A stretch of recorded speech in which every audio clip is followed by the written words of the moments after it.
A maldade existe, a maldade está no mundo, mas praticar o mal é uma decisão individual. Vamos ver como é que Jesus tratou desse tema. Olá, seja bem-vindo. Aqui nós estudamos a Bíblia. Nosso objeto de estudo nesse momento é o Evangelho de Lucas. Estamos agora no capítulo 17. Nesse momento da jornada, Jesus está em sua grande viagem para Jerusalém. Essa viagem, ela toma boa parte do Evangelho de Lucas. E o que é essa jornada? Jesus exerceu uma parte do seu ministério, seu trabalho, no norte do país de Israel, na região chamada Galileia. Muito disso aconteceu numa cidade chamada Cafarnaum. Então, em certo momento, Jesus anunciou que partiria para Jerusalém, para em Jerusalém, então, ele ser traído, preso, morto, sepultado e depois, então, a ressurreição. Essa jornada não é uma viagem contínua, não é uma viagem linear. Nós lemos no Evangelho de João, especialmente, a respeito das idas e vindas de Jesus nessa jornada. E lemos aqui em Lucas também, fica claro, que Jesus vai até o sul, volta e ele anda pelo país porque a própria viagem em si, ela é parte importante desse ministério. É um momento em que Jesus aproveita para realizar muitos ensinos. Então, nós vimos no capítulo 16, Jesus ensinando por meio de parábolas, muitas parábolas, especialmente motivadas a partir de uma rejeição que ele sofreu no capítulo 15, uma acusação até por parte de alguns líderes religiosos, e aproveita então e conta uma série de ensinos. E no capítulo 17, onde nós estamos, começa então dizendo assim: Jesus disse aos seus discípulos. Veja que o trato aqui do assunto não era com a multidão, não era com adversários, era com os discípulos. Nós já lemos nas Escrituras, mas eu vou aqui trazer de novo esse conteúdo para você, que os ensinos de Jesus, muitos conteúdos dele, muitas revelações, não são para todas as pessoas. Mas não se engane, achando que Deus faz acepção de pessoas. Na verdade, são as pessoas que decidem se serão discípulos ou não. Os ensinos mais profundos são para os discípulos, exigem então compromisso de caminhada com Jesus, porque senão a pessoa não consegue nem entender o que está acontecendo. Então aqui ele vai falar com os discípulos que é inevitável que aconteçam coisas que levem o povo a tropeçar, mas é da pessoa por meio de quem elas tropeçam. E ele fala que seria melhor para essa pessoa ter uma pedra amarrada no seu pescoço e ser lançada no mar. E a pedra, a expressão que ele usa aqui, que Lucas escreve em grego, se refere a uma grande pedra que era tocada por animais dentro do moinho, e não uma pequena pedra que era usada na cozinha, ou melhor dizendo, na área da casa, por uma pessoa. Para um judeu, eles consideravam que a pena, a execução por afogamento que os romanos faziam, era uma das coisas mais cruéis que um ser humano poderia sofrer, morrer por afogamento. Isso era particularmente pavoroso dentro da cultura judaica, a ideia, de se afogar, de cair num barco e se afogar, ou mesmo ser assassinado dessa forma. E o Senhor fala que isso seria melhor para um ser humano do que levar os outros a tropeçar, do que levar os outros a cair. Tomem cuidado. E o Senhor fala especificamente que esse caso da pedra no pescoço seria melhor isso do que levar um pequenino a tropeçar. Esse texto tem uma peculiaridade. O Senhor não está falando aqui de fazer o mal contra um pequenino. Ele está falando de algo pior. Porque a pior maldade que pode ser feita pelo mal não é ferir, não é destruir, não é matar. É levar alguém a praticar o mal. É clonar o mal. Fazer um pequenino praticar o mal é a pior coisa que se pode fazer. Levar um pequenino a pecar. Tomem cuidado, disse o Senhor. Então, ele falou aqui sobre pecado e ele emenda no ensino sobre pecado e perdão. Se teu irmão pecar, repreende-o e se ele se arrepender, perdoa-lhe. O Senhor Jesus estabelece aqui um parâmetro para o funcionamento entre irmãos, o funcionamento dentro da igreja. Se o seu irmão praticar o mal, repreenda-o.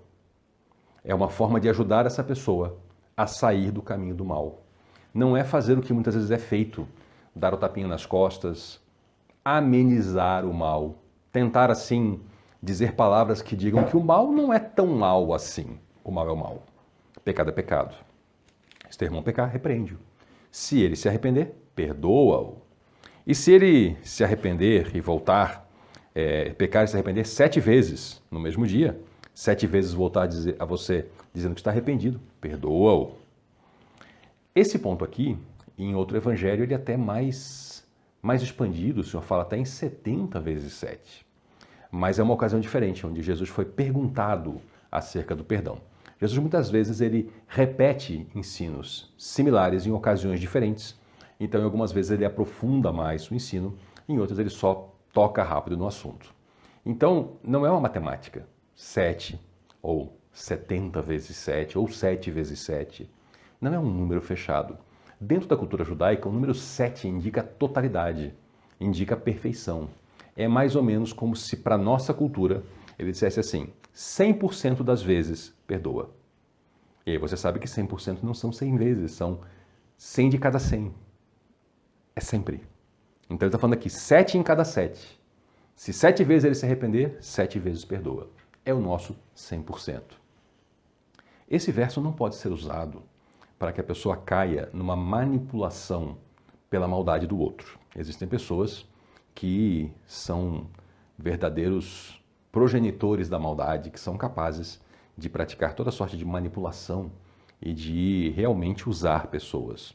E alguns deles estão no âmbito da igreja e certamente teriam facilidade em usar esse versículo para continuar se aproveitando de pessoas. O que o Senhor falou aqui é para perdoar. Ele não falou para restabelecer tudo à condição que era antes. E o que é o perdão? Perdão é eliminar a sentença. É você não se dispor mais a ter raiva ou qualquer sentimento negativo em relação ao outro. Agora, recuperar a confiança, recuperar o relacionamento, recuperar a condição anterior é outra conversa que o Senhor trata no momento que ele fala, olha, sejam simples como as pombas, mas prudentes como as serpentes. Então não caia também na conversa de manipuladores que porventura tentem usar esse versículo para fazer você de peão, de boneco de pano de chão, nitidamente usando isso de má fé. Nessa sequência, os apóstolos falam assim ao Senhor, aumenta a nossa fé. Talvez, porque o Senhor falou que tinha que perdoar 100% das vezes, eles entenderam que isso requer muita fé. Talvez isso. E o Senhor falou algo assim, eles querem fé maior, né? E ele responde mais ou menos dizendo que não é necessário uma fé maior. Porque se tiverem fé do tamanho de um grão de mostarda, poderiam dizer aquela amoreira, provavelmente tinha uma amoreira ali por perto, te arranca e te planta no mar, e ela obedeceria. A semente de mostarda ela era a menor semente conhecida no Oriente Médio, uma sementinha muito pequena, um pontinho preto, que se tornava um arbusto. E a amoreira, a que Jesus fazia referência, é a amoreira do Oriente, é a amoreira preta, ela é assim, conhecida pela sua forma de ter raízes muito amplas, o que torna muito difícil, inclusive, tirar essas raízes quando é necessário. Então o Senhor faz uma comparação. Uma fé muito pequena, ela pode produzir um resultado contra uma barreira muito grande. Claro que quem quer pegar isso de uma forma de torcida pode achar assim, então quem tem fé consegue movimentar coisas aí com telecinese. Esse é o efeito de uma geração que se acostumou a ler histórias em quadrinhos e ver filme de super-herói. E aí quer ler um texto que foi escrito há 2000 anos atrás, com a mentalidade de alguém do século XXI e não tentando entender as figuras de linguagem da época. Esse texto aqui, ele foi lido e interpretado ao longo da história da igreja, já a partir do século II, século III. E o que as pessoas entenderam foi claramente que a fé, mesmo pequena, ela quando posta em ação, ela pode produzir grandes resultados. E não a literalidade de ficar arrancando a moreira, plantando no mar, ou como o Senhor ensinou em outra passagem, arrancar uma montanha e mudá-la de lugar. E o Senhor falou assim, preste atenção que é a sequência dessa conversa. Não é depois de uma jornada, é nessa sequência. O Senhor fala em tropeço, o Senhor fala em levar o outro a pecar, fala em perdão, fala em exercitar a fé, e aí ele conta então essa parábola, né?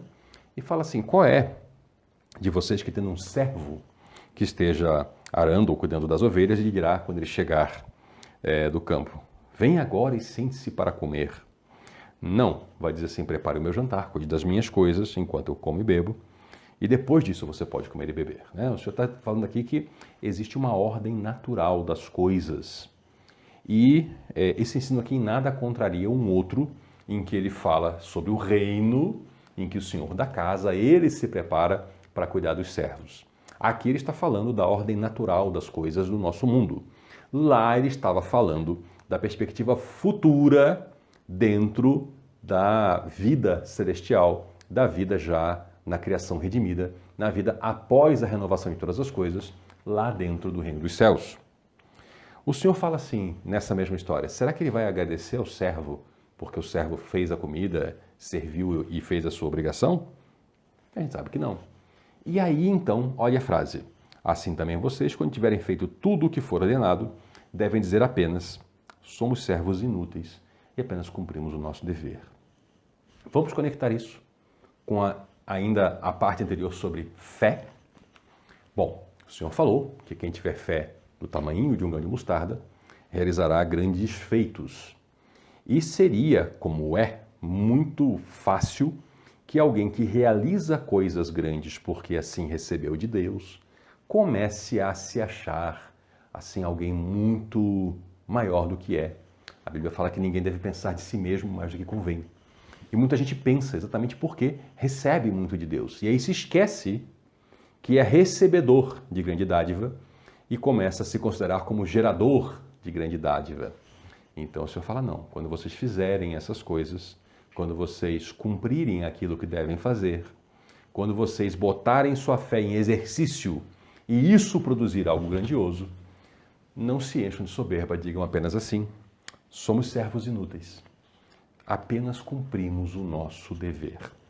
Essa é a conexão que a gente faz com o assunto da fé. Aqui cabe uma explicação sobre fé. Existe muito erro sobre o que é fé e eu sempre gosto de ressaltar o que a Bíblia mostra sobre fé. Mais adiante na revelação, quando nós chegamos lá na frente no Novo Testamento, já nas cartas, nós veremos que a fé, ela é uma certeza de coisas que a gente não vê. Ela é já o se apropriar de algo que não está aqui. A ideia lá, a palavra que é usada, se refere ao título de propriedade que um soldado romano recebia como um título futuro. Né? Se ele cumprisse seu tempo de serviço, sobrevivesse, obviamente receberia então uma propriedade.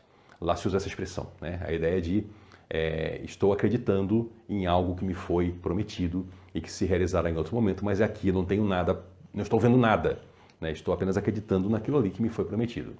E é assim que a fé é tratada desde o Gênesis, como uma confiança, uma certeza daquele que faz uma promessa. Então veja que fé na Bíblia, ela está relacionada diretamente a alguém que lhe dá uma palavra. Nesse caso, a Deus. Então fé é confiar, é acreditar naquelas coisas que ainda que eu não veja aqui acontecendo, eu já as recebo no meu coração, porque são palavras de Deus. Da mesma forma, se Deus não prometeu, eu não posso dizer que eu tenho fé. Como assim? Eu tenho confiança num título, imagine que seja, por exemplo, um documento escrito e assinado. E eu digo, olha, eu tenho confiança, pegar o tempo do cheque, por exemplo, né? Eu tenho confiança que esse cheque terá fundos. E alguém lhe pergunta, mas que cheque? Você tem na mão um pedaço de papel em branco. Isso aqui não é um cheque. Não tem nada escrito, nenhuma assinatura. Muita gente vive a fé assim. Por quê? Porque acha que a fé é uma força interior, é uma energia que parte de mim, da própria pessoa, projetando um interesse, um desejo, uma vontade. Na Bíblia isso não tem nada a ver com fé. Isso, na verdade, é uma contaminação que surgiu especialmente no século XX, já um pouquinho no XIX, mas de algumas ideias aí de força de pensamento positivo, poder da mente, nada tem a ver com a fé bíblica. A fé bíblica é Deus falou, eu acredito nele. Ele prometeu a mim e eu acredito que ele cumprirá. Ele prometeu ao outro, eu fico feliz pelo outro, mas isso não tem a ver comigo. Ele não prometeu, Eu não tenho como dizer que tenho fé, porque aí passa a ser força de pensamento positivo. Isso é importante a gente esclarecer, porque tem gente que olha para o exemplo do grão de mostarda e da amoreira e acha que é isso, que ela vai lá fazer força com as mãos, né? Vai fazer aquela tremendo assim, para ter uma energia, projetar uma energia e gerar uma telecinese. Não. É acreditar no que Deus prometeu. É, por exemplo, o que nós vemos na igreja em Atos, no livro de Atos, em que, sofrendo uma série de danos e perseguições, pessoas foram assassinadas por causa do testemunho de Jesus Cristo, e as pessoas ainda, elas seguem testemunhando porque elas confiam que Deus dará poder para que a sua palavra se espalhe, o que acontece, estamos aqui hoje celebrando isso, e elas acreditam que as portas do inferno não prevalecerão contra a igreja, porque o Senhor Jesus assim disse. Tentaram destruir a igreja desde o seu nascedouro e não conseguiram, porque as pessoas tiveram fé, mas não uma energia interior, um pensamento positivo, mas uma confiança nas palavras dadas por Jesus Cristo. Então tenha o conceito bíblico de fé.